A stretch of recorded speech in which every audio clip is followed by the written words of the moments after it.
Good morning, class 7. Remaining part of your lesson 4 civics revisions work चल रहा है, अच्छे से रिविजन्स करिए. Today's topics is valuing house work.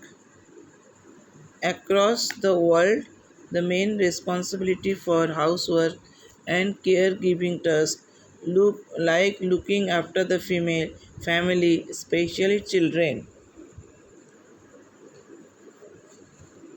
दुनिया भर में घर के काम की पूरी रिस्पॉन्सिबिलिटी या जिम्मेदारी, जैसे बच्चों को देखभाल करना, परिवार के सभी सदस्यों को देखभाल करना, ये घर के लेडीज़ के ऊपर ही होता है.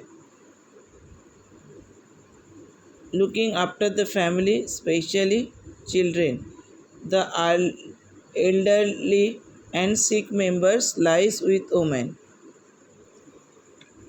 घर के जो बड़े सदस्य होते हैं उनकी देखभाल करना घर के महिलाओं के ऊपर ही रहता है. मतलब घर के बच्चों को देखभाल करना, परिवार के सभी सदस्यों को देखभाल करना और बड़े सदस्य जो एल्डर जो ओल्डेस्ट होते हैं, एजेड, उनका देखभाल करना है. उनका रिस्पॉन्सिबिलिटी भी महिलाओं के ऊपर ही होता है. Yet, as we have seen the work that women do within the home is not recognized as work. फिर भी ये देखा जाता है कि देखा गया है वो काम जो महिलाएं करती है घर के काम के रूप में, उसका कोई मान्यता प्राप्त नहीं है. मतलब उनके काम को कोई मान्यता नहीं देते हैं. It is also assumed that this is something that comes naturally to women.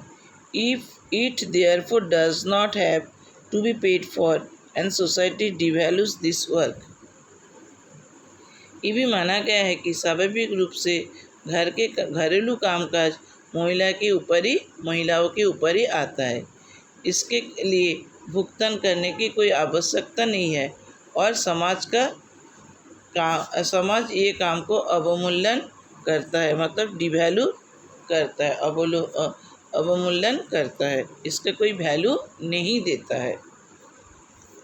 समाज में कोई इस काम का कोई महिलाओं के काम का कोई वैल्यू नहीं देता है. In fact, what we commonly term as housework actually involves many different tasks. वास्तव में जिसे हम आमतौर पर गृह कार्य कहते हैं उसमें कोई अलग अलग कार्य शामिल होता है. In number of this tasks require heavy physical work in both rural and urban areas. Women and girls have to fetch water. In rural areas, women and girls carry heavy head loads of firewood.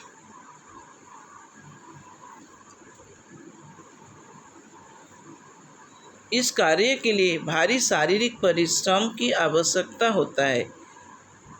In both girls and women, दोनों ही ग्रामीण और शहरी दोनों क्षेत्रों में महिलाएं और लड़कियों को पानी लाना पड़ता है.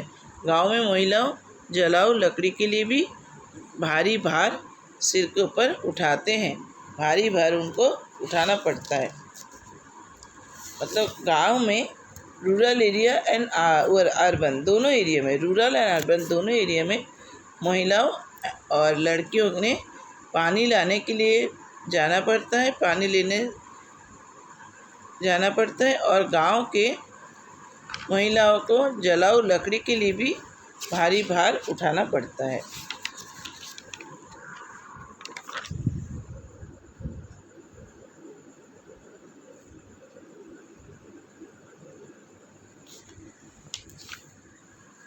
कपड़ा धोना, घर साफ करना, खाना बनाना, ये सभी काम घर के औरतों को ही करना पड़ता है.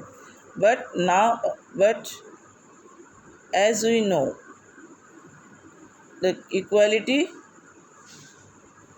is an important principle of our constitution.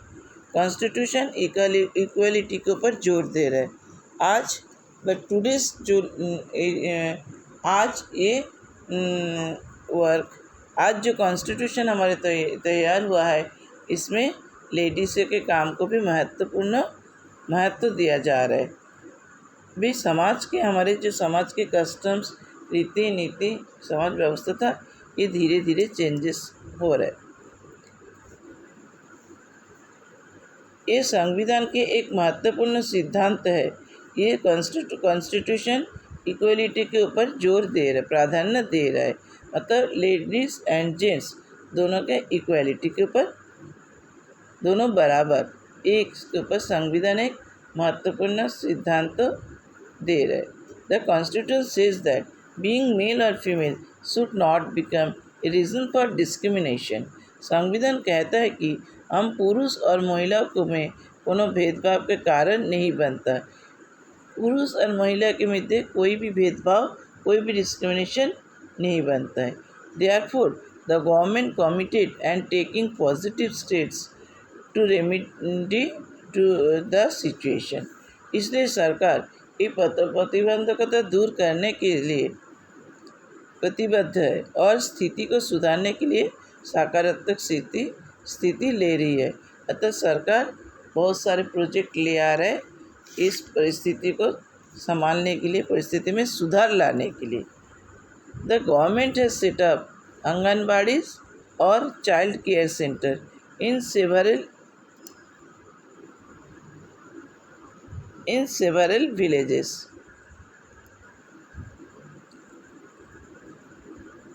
Is in the country. It also makes it possible for more girls to attend the school. सरकार ने कई गाँव में आंगनबाड़ी या चाइल्ड केयर सेंटर खोले हमारे देश में। इसे कई लड़कियों को स्कूल जाना संभव हो रहा है।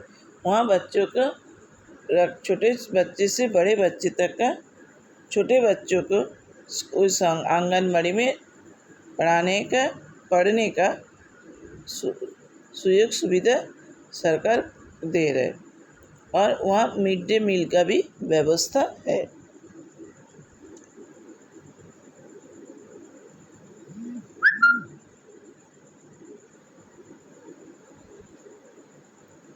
सरकार महिलाओं के कामकाज के लिए भी लोन दे रहा है और एम्प्लॉयमेंट की भी व्यवस्था कर रहा है। It also makes it possible for more girls to attend the school. इसी कारण से बहुत सारे कई लड़कियों को स्कूल जाना संभव हो रहा है। धीरे धीरे हमारे समाज व्यवस्था में, समाज के परिस्थिति में सुधार आ रहा है। कॉन्स्टिट्यूशन हमें ये सुविधा दे रहा है। यह मेल और फीमेल में कोई डिस्क्रिमिनेशन नहीं करता है। Your lesson is completed. Revision complete हो गया है। अब मैं कुछ क्वेश्चंस भी आप लोगों को दिया हूँ, इस क्वेश्चंस को आप सॉल्व करिए और फ्रॉम द लेसन्स भी है, लेसन को पढ़िए और जो वीडियो को अच्छे से सुनिए तो ये आंसर आपको इसी में से मिल जाएगा। Okay, bye students.